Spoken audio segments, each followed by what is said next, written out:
Okay, isa na naman pong napakagandang pagkakataon ngayong gabing ito na pinagkaloob ng ating Panginoong Diyos upang tayo'y mag-aral na naman sa ating ah, daily and evening devotional, no? Morning and evening.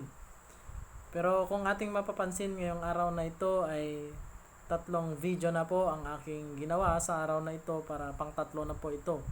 Kasi gusto ko pong bawiin yung nawalang oras or panahon kahapon ng gabi at kaninang umaga sapagkat ako po'y nawalan ng load, no? Kaya tayo po'y magpatuloy ngayon sa ating pag-aaral na ating na sa gabing ito ay nandito na po tayo sa Genesis chapter 9, no? Dito po natin nakita sa Genesis chapter 8 kung dito po natin nakita kung paano umupa ang baha na ginawa ng ating Panginoong Diyos upang tapusin ang mga buhay ng tao at lahat ng mga nilalang na may buhay maliban na lang kina Noe at ang kanyang pamilya sapagkat nasiyahan ang ating Panginoon sa kanila na nakita ang kanilang mga gawa na sila'y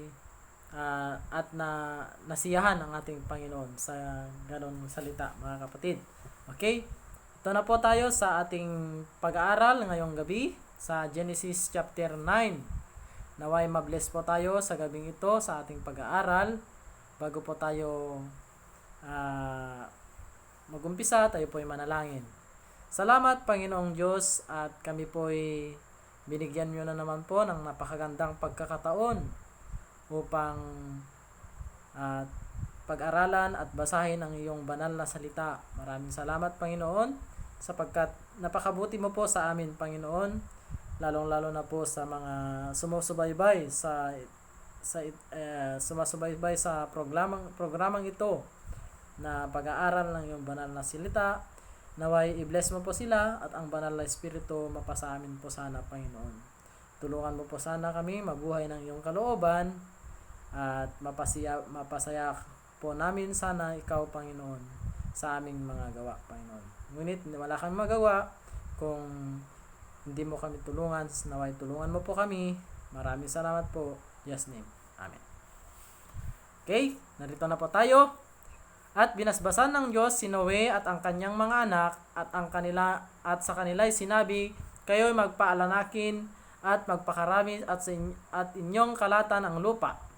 At ang takot sa inyo at sindak sa inyo ay mapapa sa bawat hayop sa lupa at sa bawat ibon sa impapawid. Lahat ng umuusad sa lupa at lahat ng isda sa dagat ay ibinibigay ko sa inyong kamay. Bawat gumagalaw na nabubuhay magiging pagkain ninyo gaya ng mga sariwang pananim na laman ay ibinigay ko sa inyo. Ngunit ang laman may buhay na niyang dugo ay huwag ninyong kakanin. At tunay na hihingan ko ng sulit ang inyong dugo, ang dugo ng inyong mga buhay sa kamay ng bawat ganid ay hihingan ko ng sulit. Sa kamay ng tao, sa kamay ng bawat kapatid ng tao ay hihingan ko ng sulit ang buhay ng tao. At nabubo ng dugo ng tao sa pamamagitan ng tao ay mabubo ang kanyang dugo sapagkat ang larawan ng Diyos nilalang ang tao.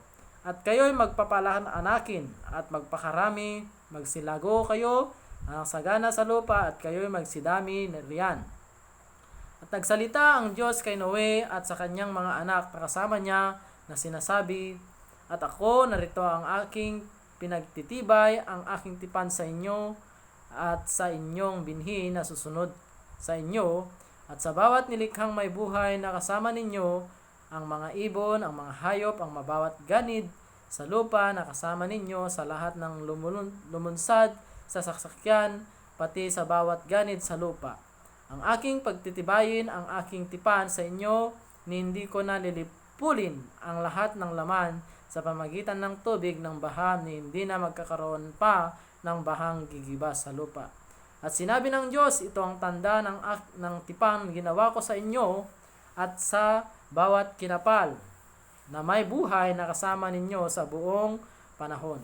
Ang aking baghari ay nilalagay ko sa alapaap at siya'y magiging tanda ng tipan ko at ng lupa. At mangyayari pagka ako'y mabababa ng isang alapaap at sa ibabaw ng lupa na makikita ang baghari sa alapaap. At alalahanin ko ang aking tipan na inilada ko sa inyo, sa akin at sa inyo, at sa bawat kinapal na may buhay sa lahat ng laman. At tubig ay hindi magiging bahang lilipol ng lahat ng laman. At ang baghari ay pasa alapaap at aking mamasdan upang aking maalala ang walang hanggang tipan ng Diyos at ang bawat kinapal na may buhay sa lahat lamang nasa ibabaw ng lupa.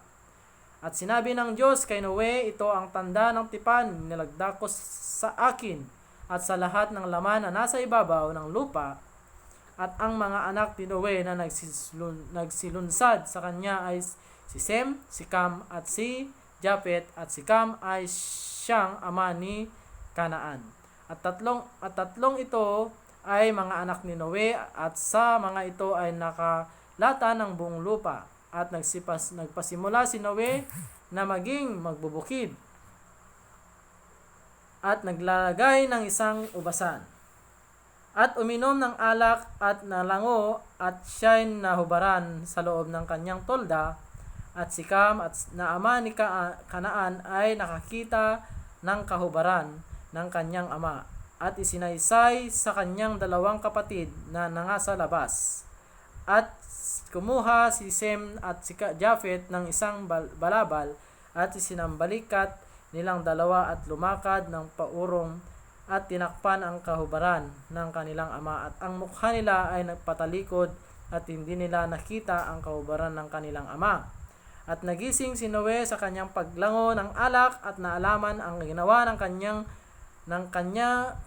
kanyang bunsong anak at sinabi, sumpain si Kanaan, siya'y magiging alipin ng mga alipin niyang mga kapatid. At sinabi niya, purihin ang Panginoong Diyos, ang Diyos ni Sem at si Kanaan ay magiging alipin niya. Pagkapalin ng Diyos si Japhet at matira siya sa mga tolda ni Sem at si Kanaan ay maging alipin niya. At mabuhay si Noe pagkaraan ng bahang gumunaw ng 350 taon. At ang lahat ng naging araw ni Noe ay 950 taon at namatay. Narito mga kapatid, no?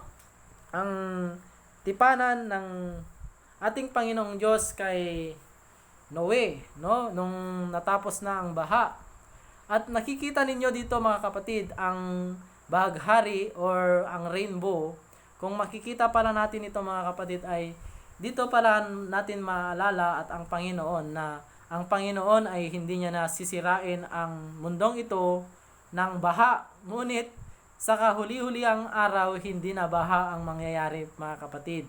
No? Sapagkat ang ating Panginoon, lupang ito, no?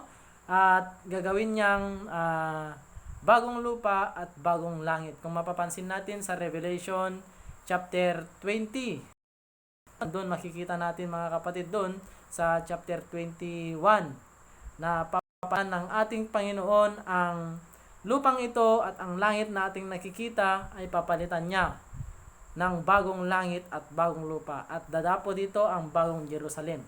At kung mapapansin natin mga kapatid, no? Kung makikita natin na ang plano ng ating Panginoong Diyos ay hindi niya sisirain ng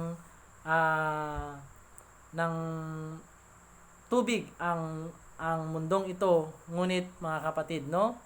Gusto niyang maghanda lang tayo sa kanyang pagbalik. Sapagkat kung pag-aaralan natin ang banal na kasulatan, lahat ng mga promises niya, lahat ng mga tipanan niya sa atin, no?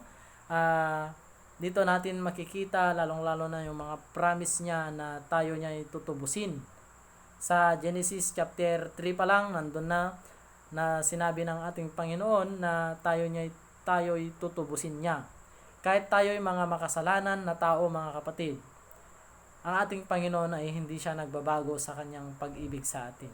Mahal na mahal niya tayo at anuman ang ating kalagayan, mahal tayo ng ating Panginoon. Ngunit ang pagmamahal na ito, mga kapatid, sa kahuli-huliang araw, no?